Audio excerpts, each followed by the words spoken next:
Ay, hindi. At manok period pala yun.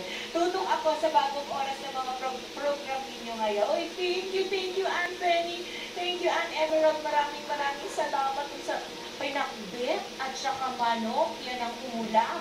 Si Carlo Concepcion na nagpakilala talaga sa akin sa stage. Carlo Concepcion. Ay, si Carlo. Talagang ano. Si Kuya Welly doon. Sabi ng bigay ng 1,000, di ba? Ibang klase, no? At nasabot nila naman talaga yung mga tanong, which shows na talagang nakikinig sila palagi sa programa. Kasi naman mga tinanong din natin, di ba? Example, sino yung suspended mayor ng Bambantarlac? Siyempre, alam na alam nila yun. So may nagsabi, Alex Guo. Alex Guo. Sama. Alex, papadeport ka na, Alex. Wala na ito. Ako, meron pa kailangan daw mga criminal charges na kailangan.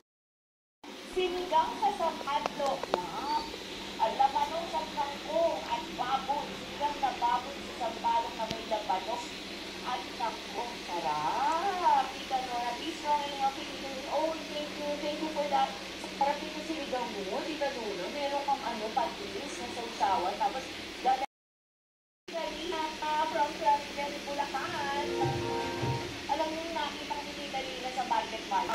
We feel the love and we love you for that also. Ay, kasi Luis, basta!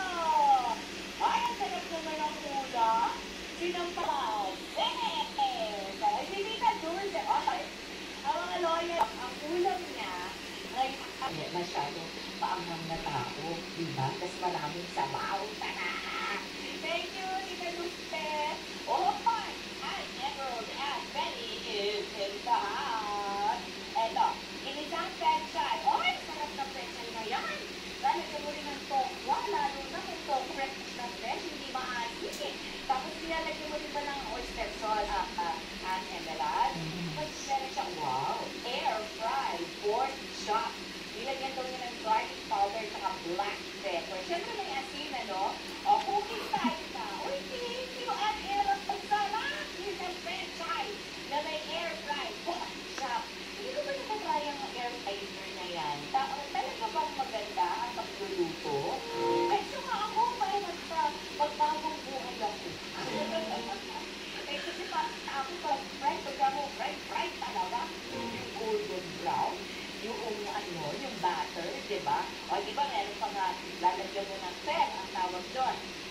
Lalagyan mo ng flour, tapos